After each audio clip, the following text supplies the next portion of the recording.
The biggest lie that we ever told ourselves in Mint, the reason why we're not profitable is because we're reinvesting it all back into the business. Should we do it for old time's sake? Yeah. Come on.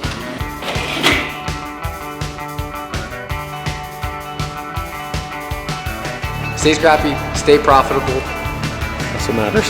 Anyway, I went back to work. Hell yeah. What we doing? What we filming? Check it out. We talking about profit? Look how much we profited today. Look how much we just profited. We talking about profit? That's how much we profited for the month. $500. 500 bones. I just got this at the bank to give to the technicians for bonuses. This is my pet peeve with the home service industry. No one talks about profit. Nobody. Everyone talks about rev, which honestly I want to do a lot better. That being said, like we're just as guilty as anyone, honestly. Like the biggest lie that we ever told ourselves in Mint was we made a ton of revenue and we're like, oh, we're not profitable, but the reason why we're not profitable is because we're reinvesting it all back into the business. In reality, we just didn't know our numbers and we actually weren't profitable. We didn't make money. We just use that as an excuse. Unless you know what your expenses are and what you spent your money on and what's excess and whatever profit is left over that you intentionally invested that back into your business, then you could say, yes, I invested my profit back into the business. Time to go make some money. So let's go make money. So in this video, we're gonna break down for you guys like what are our expenses in percentage, like in comparison to where our business is at right now and where it should be for you guys. And so hopefully that can be a little bit more like mind opening to realize where are the expenses in your business, where they should be, and what a profitable business looks like. So Ian loves him some labor costs, baby. Labor Let's costs. get after it, baby. Let's go. What a fixed expenses. Is that what we're getting into next? I don't know. No, we're getting into Something. They'll see what I'm Get excited. Come on. Come on. We relocated, but time for the whiteboard, boy. We're not talking about it in this video, but this is how we come up with budgets. This is not the point of the whiteboard talk, but this is our citrus marketing budget for Q2. Take a screenshot if you want, because I'm erasing it now.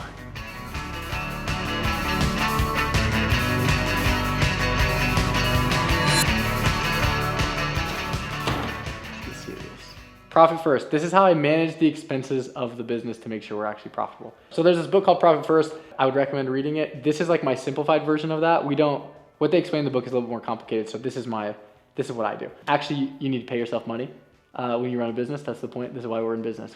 This is not charity. So we're trying to make some money. I didn't pay myself for a very long time. For the first 3 years of Mint, I paid myself $10,000 a year. Well, I'm paying myself $10,000 a year because I'm reinvesting all the money back into the business. When in reality, I wasn't reinvesting any money back into the business. I just wasn't profitable. The way that you know if you're actually reinvesting back into the business is knowing your numbers, actually choosing to reinvest the money, not just saying like, I don't have any money left over, I must reinvest it. I have 4 bank accounts. So I have an income account, an expense account, a tax account, and a profit account. Anytime money comes into the business, it always comes into the income account. Anytime expenses go out of the business, it comes out of the expense account. Anytime taxes go out of the business, it comes out of the tax account. And anytime I pay myself as a distribution or we make a reinvestment, it comes out of the profit account. So we actually know, right? How it works when money comes in is the money comes into the income account. I transfer a percentage of that money into the expense account. And then there's there's 25% left over. And from that 25%, I take 25% of what is left over and I transfer 30% for taxes, 70% of that 25% that I transfer to my profit account, which comes out to 7.5% of the total income into my tax account and 17.5% of the total income into my profit account. So that is like how the money flows, right? Money doesn't flow on a monthly basis. You have expenses that come out on a weekly basis and income comes in on a weekly basis as well. So this is how I manage my monthly expenses on a weekly basis. I know that I have 4 different types of expenses, one every week. And so I have my fixed monthly. I know I'm gonna have to pay that 1 week. The next week I'm gonna have to pay payroll. The next week my credit card is gonna be due. And the next week I'm gonna have to pay payroll again. And so on a weekly basis, how this works, revenue is constant on a weekly basis, but fixed expenses are not, which means your profitability changes week by week. So like this is how it works. Is say I generate $25,000 in revenue. I would take that $25,000 and it would come into the income account. Then I know that I have fixed expenses of $25,000. So I would take $25,000 of that $25,000 and I'd put it into the expense account. Ignore the percentages because those don't apply now. So I would take 25, put it into my expense account, and I would have a whopping $0 to divide amongst my tax. So I have nothing, right? Week 2, we do $25,000 in revenue, so that comes into the income account. Then my payroll would be $15,000, which is 30% of 2 weeks worth of revenue. And so I take my revenue comes into the income account, my payroll, I take 15K and I transfer that to the expense account, which means I have 10K in gross profit. Gross profit is your profit before tax. So I would take that $10,000 that's here, and I would take 30% of that, 30% of that amount, and I would put it into my tax account, and I would take 70% of that, and I would put it into my profit account. Are we following? Okay, so I would do the same thing for the next 2 weeks, right? So next week is $25,000. I would get $25,000 into the income account. My credit card expense is gonna be $20,000, so I transfer $20,000 to my expense account. I'm left with $5,000 in gross profit. I would take 30% of the 5,000 and I'd put it into my tax account, and I would take 70% of the 5K and I put that into my profit account. And now that's how much I have in profit, right? And the same thing for the fourth week is, I guess this week is the same as this week, so I don't need to explain it again. So if you were to look at it over the course of an entire month, you do $100,000 in revenue, your expenses would be 75K, and your gross profit would be 25,000. So you should, but that's not what you have in your profit account because you have to pay taxes. And so your taxes in your tax account, you'd have 7,500, and in your profit account, you'd have 17,500. And yeah, that is how we manage our expenses on a weekly and monthly basis. I don't know how to wrap that up. I'm not a financial professional. I'm not trying to get sued, but this is how we currently manage our finances. It's worked really, really well for us. You still need an accountant so you can like actually track your expenses, but this is an easier way. Rather than me having to pull up my balance sheet and pull up my profit and loss statement and pull up my budget, I can just pull up my bank account and be like, cool, I have this much in the income account, this much in the expense account, this much in the profit account. Are we profitable, yes or no? How much can I pay myself? How much can I reinvest back into the business? Am I actually making money? Should we do it for old time's sake? Yeah. Come on. It's been used in Like, beers. comment, subscribe if you like the whiteboard.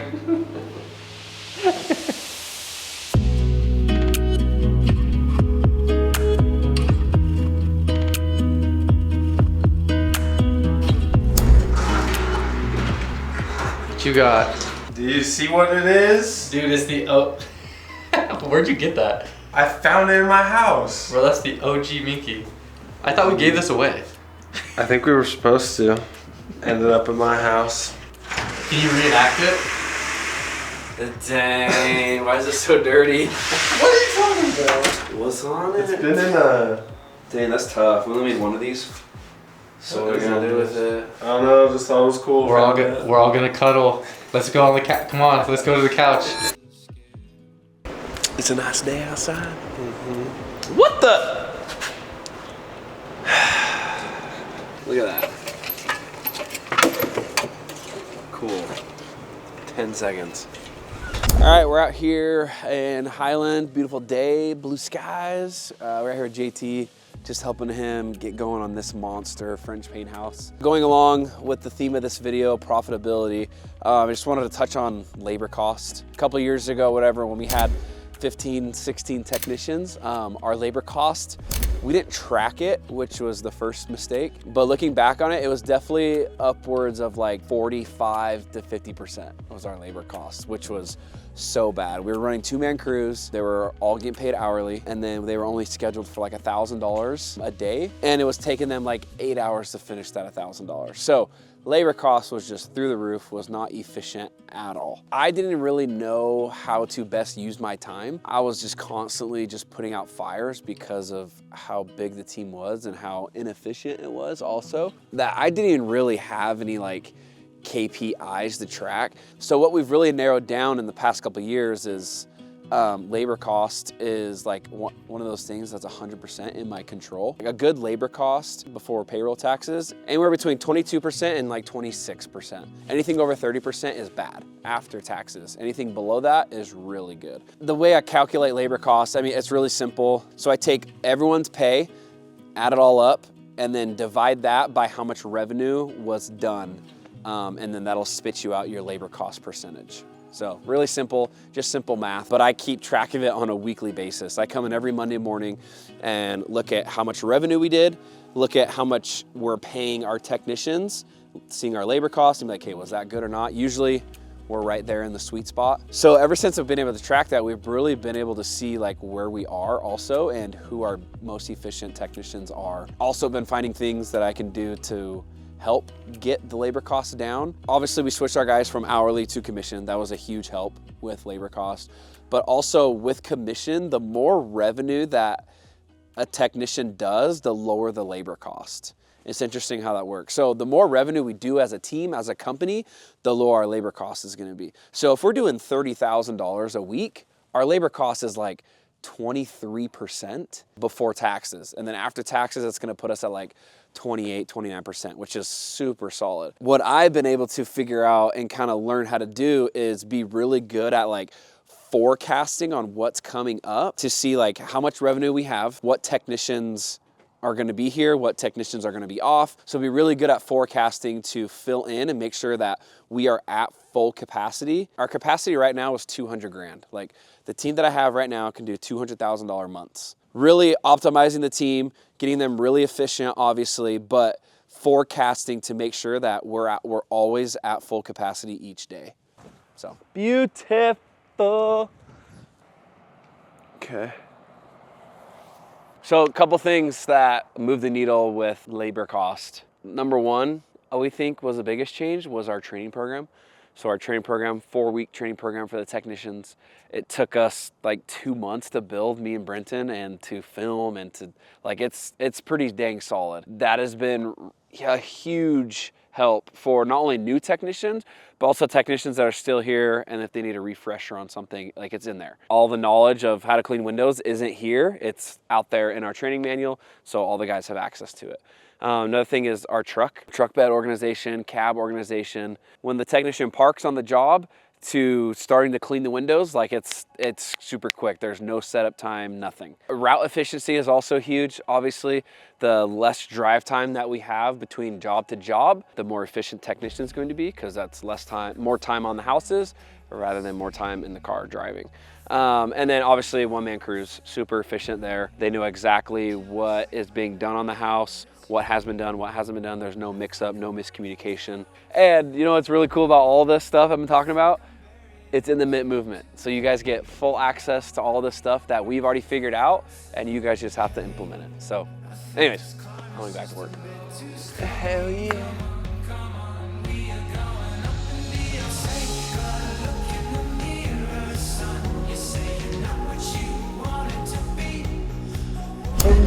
Do you want to get some B-roll of? Or are you getting B-roll right now? This one went way smoother than other. 2 weeks ago we shot the sales process one, and there's 4 videos. Brenton, how long did it take us? 2 hours? I didn't get. I was like 3. Yeah. My brain was cooked.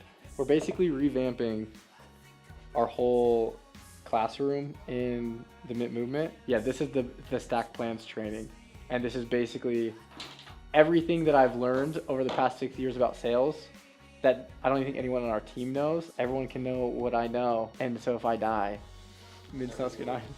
Mint will be okay. There's 3 sections. I'm at 327 slides, and it's taken me 3 months. So this is a labor of love. Weird. Oh, okay. Start yapping, fools. All right. So, talking about?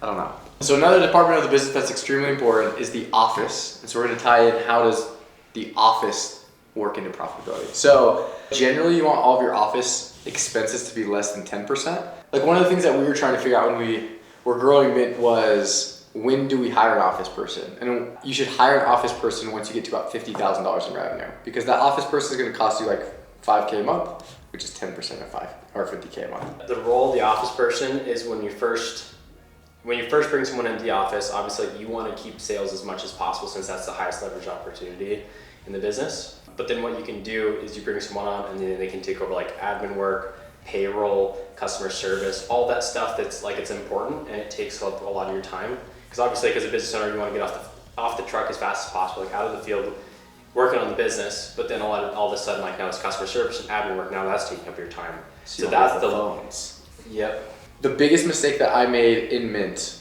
we hired the office person, I gave them sales, and our sales dropped by 50%. Before you offload these tasks, it's extremely important that you know how to do the thing before you try to train someone else to do it, because if you don't know what good is and you don't know how to do it, this person is not going to be able to be successful. So your job as the business owner is to figure out how to do the thing, and then you have to create SOPs or document everything that you do, so then you can hand it off to the person, and then your job now is to hold that person accountable to doing the things. And you need to audit them, you need to have meetings with them, you need to actually train them. It's not just like, hey, you're hired, here's all the stuff that I don't want to do, because they're going to fail. Basically, the problem, besides training that we saw in the office, was that we were understaffed and over budget. So basically, we realized we had reached the point in our business where we probably needed to hire another office person. Our office ladies right now are great. Like, they freaking crush it. But just like the unit economics of the business wasn't making sense. So we started looking into VAs. I think we had a limiting belief on like the level of talent that you could get with a VA, but also from a profitability standpoint, you can basically pay a VA. Like, how much is a good VA? It really depends on where they're at, but a good VA, you're anywhere from, I mean, there's people that can get great VAs for $6 an hour, but I'd say like $6 to $12 an hour, you can get like a really good VA. Okay. So it's basically half the price. What we've realized now is instead of you having to wait till you get to $50,000 a month, you can basically just get to $25,000 a month, and you can hire a VA by VA's virtual assistant. So like someone that lives overseas that does the thing. If your business is doing $25,000 a month, from a profitability standpoint, it can afford to hire a virtual assistant as an office person and still make the profit that you need to make. Excited? We're excited. Excited. Extremely You guys excited. seem very excited. Sorry, we're really, it's just sick. So sick. Here we go. I feel like my energy is just lower in the conference room in general. What's up, vibe? Get out of the office. Yeah, like it's just the vibe just Get out of Logan's office. It's too corporate. Yeah, it's too corporate. Like, I need it to be dark with all the lights off and some pictures of Ian on the wall. You know what I mean? Nice. Get out of my office / That's what he said. I said, "What do you want?" He said, "I just want my office back." Oh, true. Well, here you go. It's Yeah, better. dude. Your little corner with your two sodas. Oh, that's crazy. Nice. These are the shop. Maddie's out of town this week, so I'm in charge of dogs. So we got shop. Hey, Moose, sit. Good, Mocha, sit. Dude, okay. Anyways, this is our warehouse. So breaking down warehouse and profitability. We didn't get a warehouse until we did. It was like year 4, right? So we were doing over 1.2 million, and our warehouse at the time was $4,000 a month. So like comparison-wise, that's kind of what you can look at. Come on, get in there. I'm a dog dad, man. So we did that in year 4. Up until that point, we were just super scrappy. We ran the business it was just houses that I was renting. So basically, at one time I was renting a house, no parking. So I just had all the guys take the trucks home. Then I moved into another buddy's house, and the guys would still just take all the trucks home. And then they would bring them in the morning to fill up the tanks. Like it was kind of annoying. The HOA got pissed off at us. And so that's eventually why we had to get a warehouse. But yeah, up until the point where you can afford a warehouse, just be scrappy, have your guys take your trucks home. Like if you don't have technicians that you trust to take your trucks home, you should probably fire them and get better technicians. So it's not like, oh, I need a warehouse. It's just like hire better techs. Should we go in the warehouse? Yeah, let's go. And obviously, like, I know it's nice to have like offices and like a warehouse and all this parking, but in reality, you don't need it at the beginning. Like we have this because we have a team now. Anyways, where it starts to make a lot of sense for the business is when you have probably over 6 trucks. Oh no, sorry, over 4 trucks. And that's because, well, at least for us, we run 410s. And so what happens is we have 4 trucks, 6 technicians, and what that means is technicians are sharing trucks. And so having like a central, having like, see, I'm trying to get the segment, these boys are freaking. Anyways, it helps to have like a central point or a center of operations for everyone to come to. In reality, the only thing that you really need is parking and a water source, so you can like fill tanks and stuff. This guy. One of the things I don't want people to do when they see this channel is see where we're at and that we built the business for 6 years and be like, oh, this is what Mint does now, so these are the things that I currently need to be able to get to that point. It's like we didn't have what we have now to get us to where we are. Like we have what we have now because we built our business to the point where we're at. We stayed scrappy, baby. Stay scrappy, stay profitable. That's what matters. Make some money. No, literally, you know what's way cooler than having a cool warehouse? Making money. It's way cooler, I promise. Like, the warehouse is cool, but having $0 in your bank account is not cool. It freaking sucks. So. True that. And like, I don't know what it's like to have money in my bank account, but that's just what I've heard. I've heard that that's really nice. True. All right, boys. Good job. You killed that segment. Good job, pups. Okay. Come on. Get him riled up. What? No way. You gotta switch it up sometimes. I'm starting a petition. Everyone's gonna sign it. We need new office chairs. Everyone's gonna sign it. Dude, the ergonomics are great on these. Nah, bro. These chairs are cheap. No, we need some This is headrests, bro. This is why. You're hunched over because your seat's too high. You just go like this. And then you're good. I was fine. I I was just chilling like that. I was like, You know, Yeah. you know Ian does need that. Dude, stop looking at me. He needs a monitor. Make it happen. Let's make some money. Make it happen. As soon as you get a warehouse, then you start having to. It's not just the warehouse. Yeah. It's then you have to buy things to gotta put in have the warehouse. furniture. It's like when you buy You a gotta house. Dude. have- Yeah. Then your employees start asking for. Like then everyone on the team's like, oh, I need a computer. Oh, Brendan's like, oh, I need a new computer. Oh, I need 2 cameras and more lenses. And then Brenton's like, I need another computer. Buy him 3 computers before then he likes it. He's like, I swear this is the last one. And then he's like, oh, actually, I need storage, and it's only gonna be 3,000. Oh. So, anyways, yeah. I need If a you get a light. warehouse is That's costing. basically all Brenton. This just turned into a Yeah, sorry. I had to vent, dude. okay. I'm sorry. Hey, Coco and Moco. What are these dogs named? Mocha and Chocolate? Moose. He brought the goods. I gotta make Oreo for you. I need Oreo for this 2-year-old. Okay. Okay, Reese's, by the way. Old head. Thank you, Cole. Appreciate you, Fafa. This is what happens when the boys get done early. Yeah, they're bored. He said, you gotta practice on flat ground. Then what you practicing for? The season's over. What the hell? Oh, yeet.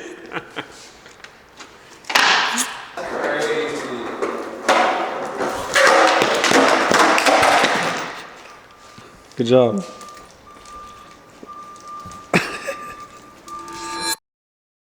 Let me clean up for.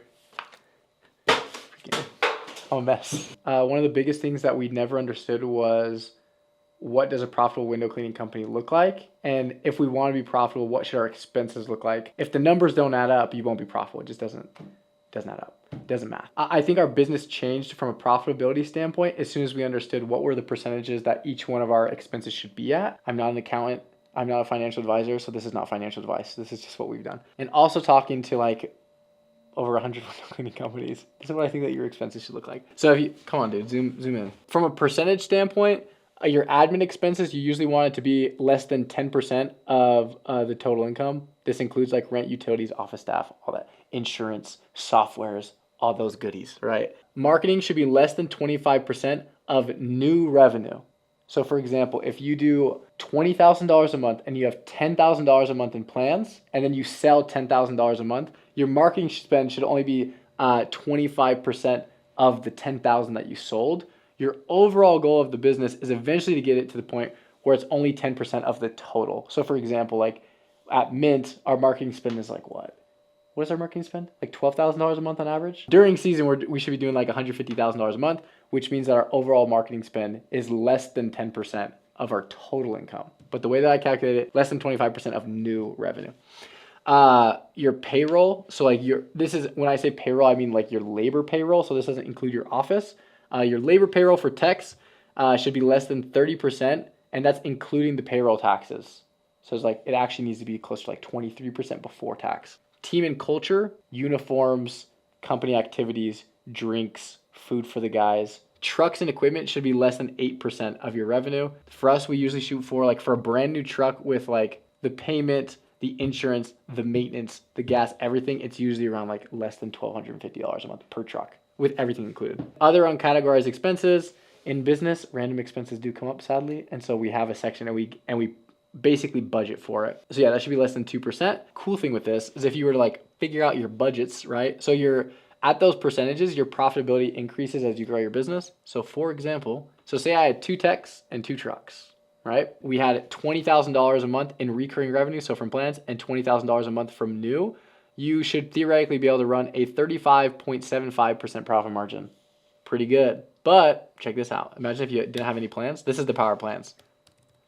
I don't think we're going to explain this in this video. So this is a mini explanation of how plans affects profitability. It drops down to 20.75% power plans to make you more profitable because you don't have to pay for the marketing cost for them. Yeah, that's that. One exercise that I did recently is like, these are percentages, just general percentages. Now in your business, you're going to have fixed expenses and variable expenses, right? So your fixed expenses are the expenses that do not change. They're fixed. And then the variable expenses are the expenses that change based off of the revenue that you do. So for example, marketing is a variable expense because it changes every single month based off how much revenue you're trying to bring in. Labor cost is a variable expense because it can go up or down based off of the amount of revenue that you do. And so an exercise that I went through that helped my business a lot, and I wish I did this earlier, is I went through and I built a sheet. Basically, I went through and made a list of all of our fixed expenses. So we have high fees, which is basically paying for like our corporate team. But on the individual business, we have like, what is rent? It's a fixed expense. Utilities, insurance, software, house call pro cars that we bring, Nico is a fixed expense. And then we have all of our truck payments. So I know every month for Mint Utah, for our entire corporate team and all of our fixed expenses, it's going to cost us $41,000 a month. That's not all of our expenses, that's just fixed expenses. From there, we have our variable expenses. And then I plug this based off of our true numbers. So I basically plug in our percentages, and that way I can plug in like, what if I wanted to do $200,000 a year or whatever. And then it would plug in and put like our profit margins. Like you can see with our corporate team, because our corporate team is bigger than like a normal window cleaning company probably shouldn't have a director of marketing and a full-time CEO and a full-time office manager and a full-time service manager and a camera guy. We're corporate expense heavy. Zoom in on this, Brenton. This one is probably like, this is our Vegas location. This is like what your expenses should probably look like. The only thing is our labor cost is really high in Vegas because we're overstaffed right now, which we're just trying to scale into that. So these are off a little bit from that general sheet that I told you, but like right now, if Vegas were to do 40K, we would have a 19% profit margin, which Vegas doesn't do that. We're gonna do like $28,000 this month. So if I were to plug this in, we'd be at like a 10% profit margin, which again, like this is where the business is currently at. This is where the business should be. And so basically I'm able to it's like, okay, cool, this is where it should be. This is where the business is at. We're not being as profitable as we should be. So what do we need to do to fix it? And that is non-financial advice on how to be profitable. Anyways, like you should know your numbers is the main thing. It's like if you need to make an Excel spreadsheet, make an Excel spreadsheet. This is what ours looks like. If you feel like I fire hosed you, you're welcome. Because you did. Yeah, no, I 100% did. I was trying to, dude, I don't want to make this section of the video be like 20 minutes when it can just be like 5 minutes really fast. Don't, these are checks, dude. These are my bills to pay.